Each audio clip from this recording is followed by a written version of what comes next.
ভাবে চলতে থাকলে সামনে বাংলাদেশের আমরা যে গণতান্ত্রিক ভবিষ্যৎ দেখি সেটি নিয়ে অনিশ্চয়তা তৈরি হবে।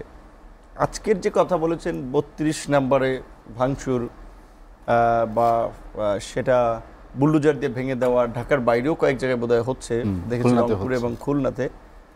আমার প্রশ্ন হচ্ছে যে বিপ্লবের যে স্পিরিট বা মানুষের মধ্যে যে ক্ষোভের বহিঃপ্রকাশ, সেটা কিন্তু ৫ই আগস্ট হাসিনা বা ওই সময় বা তার পূর্বে যে পরিমাণে ছিল এখন ওইটা পাবেন না আপনি। এটা ন্যাচারাল বিষয়। ডে বাই ডে একটা গরম জিনিস রেখে দিচ্ছেন, ঠান্ডা হচ্ছে না, আবার খাইতে গরম করতে পারেন ওভেনে দিয়ে, তাহলে গরম করার জন্য আবার পদ্ধতি বা প্রক্রিয়া নিতে হয়। তো ৩২ নাম্বার কিংবা যারা এই ফাঁসিবাদের আমি মনে করি যে গুরুত্বপূর্ণ সহযোগী ছিল, তাদের বিরুদ্ধে তো জনগণের ক্ষোভের বহিঃপ্রকাশ হতে দেওয়া উচিত ছিল ৫ই আগস্টেই, ৬ মাস পরে। তো এই জন্য আমি বলছি যে এই সমস্ত ঘটনাগুলো বরঞ্চ নতুন নতুন জটিলতা তৈরি করছে। বিকজ আপনি একটা খারাপ মানুষকেও যদি আপনার সামনে পিটে মারেন, ওর প্রতি মানুষের সিম্প্যাথি তৈরি হবে, যে হা লোকটা এইভাবে মাইরে ফেলাইছে, এইভাবে একটা মানুষকে মারতে পারে। সো এই যে ৩২-এ বুলডোজার দিয়ে ধরেন কেউ জোশে কিংবা কেউ বিপ্লবের স্পিড থেকে যে ভাঙচুর করলো বুলডোজার, এটা সফট আওয়ামী লীগের। আমরা তো রাতারাতি আওয়ামী চেতনা বা যারা আওয়ামী লীগের প্রতি দীর্ঘদিন ধরে রাজনীতি করেছে, বেনিফিট হয়েছে, হয়তো কেউ বেশভূষা চেঞ্জ করেছে, কিন্তু সবাইকে তো আমরা মানসিকভাবে পরিবর্তন করতে পারিনি।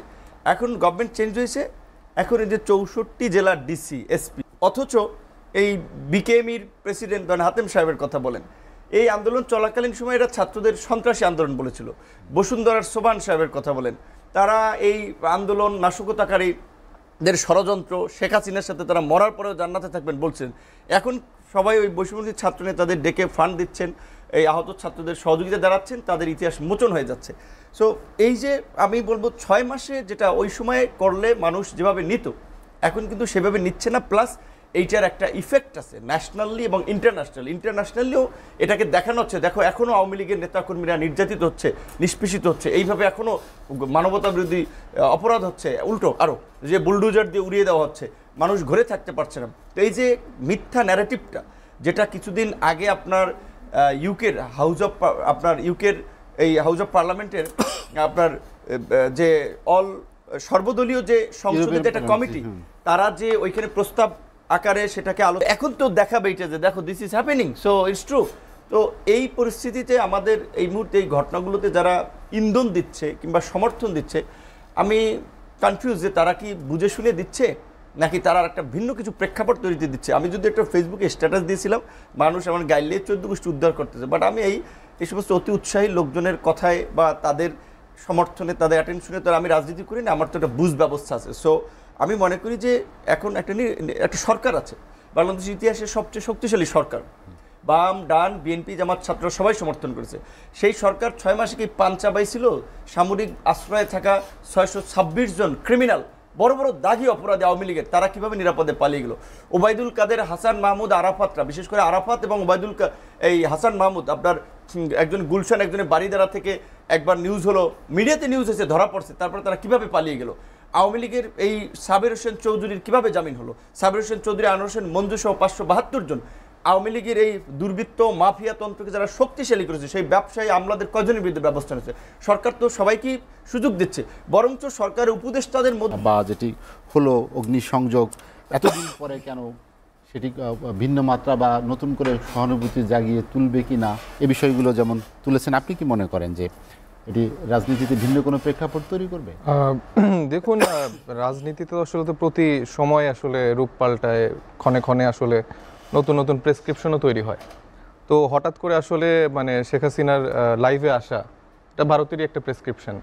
সেই জায়গা থেকে আমাদের মানুষের মধ্যেও কিন্তু একটা ক্ষোভ জন্মেছিল, সেই ক্ষোভটার একটা বহিঃপ্রকাশ আমরা ৩২ নম্বরে দেখছি। তবে এটাকে আমরা মোটেও ওইভাবে সমর্থন করি না। এরকম অতি উৎসাহীভাবে কোনো বাড়িঘর হামলা করা বা আগুন দিয়ে দেওয়া, এই জায়গাটা আসলে আমাদের এই রাজনীতি থেকে অবশ্যই বের হতে হবে। কারণ এখানে আসলে ভিন্ন খাতে নিয়ে যাওয়ার জন্য অনেক মহল আসলে চেষ্টা করছে। বর্তমানে বিভিন্ন গোষ্ঠী আসলে আমাদের রাজনৈতিক যে একটা সুন্দর ব্যবস্থার মধ্যে আমরা যাচ্ছি, বা সবার মধ্যে যে একটা আন্তরিক সম্পর্কের জায়গাটা রয়েছে, সেই জায়গাটাতেও একটা ফাটল ধরানোর জন্য অনেক মহল আসলে চেষ্টা করছে। তো সেই দিকটা আমার মনে হয় যে আমাদের সবারই সতর্ক থাকা উচিত। যতগুলো দল আছে, যত স্টেক হোল্ডাররা আছেন, এই জায়গা থেকে আমাদেরকে বের হয়ে আসলে নতুন যে আমাদের রাজনৈতিক বন্দোবস্তের কথা আমরা বলছি, সে জায়গা থেকে আমাদের নতুন করে চিন্তা করা উচিত। পজিটিভ এনার্জিগুলো নিয়ে আমরা আসলে সমাজের কোন কোন জায়গাগুলো কাজ করতে পারি। নুরু বললেন, উনি বললেন আমাদের অনেক জায়গায় যাদেরকে আসলে সরকার ওইভাবে কিন্তু কোনো ব্যবস্থা করতে পারেনি। আবার আমাদের হাসিনার অনেক দালালরা হচ্ছে দেশ থেকে পালিয়ে গেছে। তো এই ব্যাপারগুলো সরকারের নিশ্চিতভাবে তাদের বিরুদ্ধে ব্যবস্থা নিতে হবে। যারা দেশে আছেন তাদেরকে ধরার ব্যবস্থা করতে হবে এবং হাসিনার সহ আওয়ামী লীগের দ্রুত বিচার ব্যবস্থার মধ্যে আনতে হবে এবং এই ব্যাপারগুলো আমাদের মূলত এখন সামনে রেখে স্টেপ বাই স্টেপ আগানো উচিত। আপনার কি মনে হয় যে গত 6 মাসের সরকার আসলে মোটা দাগে যে দাবিগুলো ছিল, বিশেষ করে ফ্যাসিবাদ ব্যবস্থার বিলোপ, নতুন রাজনৈতিক বন্দোবস্ত, সেখানে আসলে শুধু সংস্কার প্রস্তাবনা পর্যন্তই সাফল্য কিনা?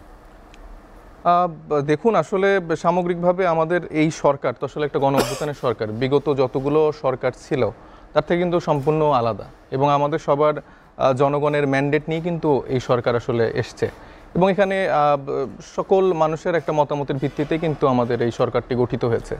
সেই জায়গা থেকে সরকারের অনেকগুলো দায়িত্ব ছিল এবং আমাদের এক্সপেকটেশনের জায়গা আসলে মানে আকাশচুম্বী ছিল। সে জায়গা থেকে তারা যে পুরা আমাদের যে আশা আকাঙ্ক্ষার বাস্তবায়ন ঘটাতে পেরেছে তা আমি বলবো না, কিন্তু তারা চেষ্টা করছে। তাদের মধ্যকার অনেক উপদেষ্টার ব্যর্থতা রয়েছে। আপনি যদি এখন ইলেকশনের দিকে আমরা এখনই চলে যাই, সেক্ষেত্রে কিন্তু পুরনো যে ব্যবস্থাগুলো রয়েছে সেটা কিন্তু এখনও রয়ে গেছে এবং আমাদের প্রত্যেকটা প্রতিষ্ঠানেই এখনও আওয়ামী লীগের দোসররা রয়েছে।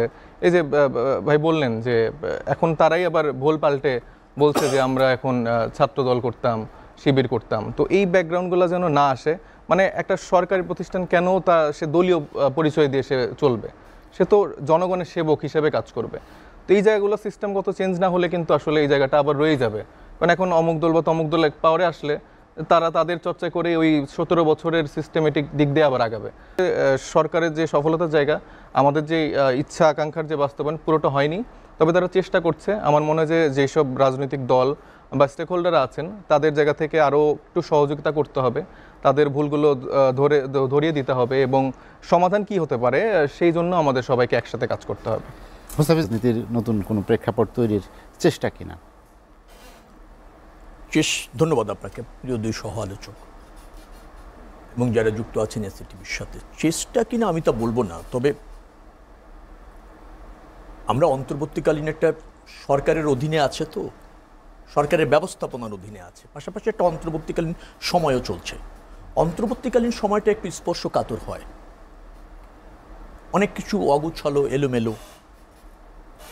একে ফ্যাসিবাদের পতন হয়েছে এবং গণমানুষই আন্দোলন করেছে। তারপর তার বিচারিক প্রক্রিয়া এখনো প্রতিষ্ঠিত না এবং স্বচ্ছ না। গ্রেপ্তার প্রক্রিয়া নিয়েও বিতর্ক আছে। সরকারে যারা আছেন তারা শপথ নেওয়ার পরও অনেকে পালিয়ে যেতে সক্ষম হয়েছেন, এ গুঞ্জনও আছে।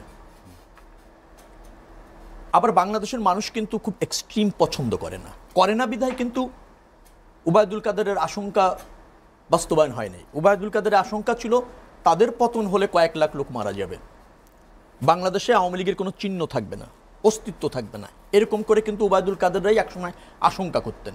কিন্তু দেখবেন যে আপনি 5ই আগস্টের পর বাংলাদেশের মানুষ কিছুটা ক্ষোভ প্রকাশ করেছে, বাকিটা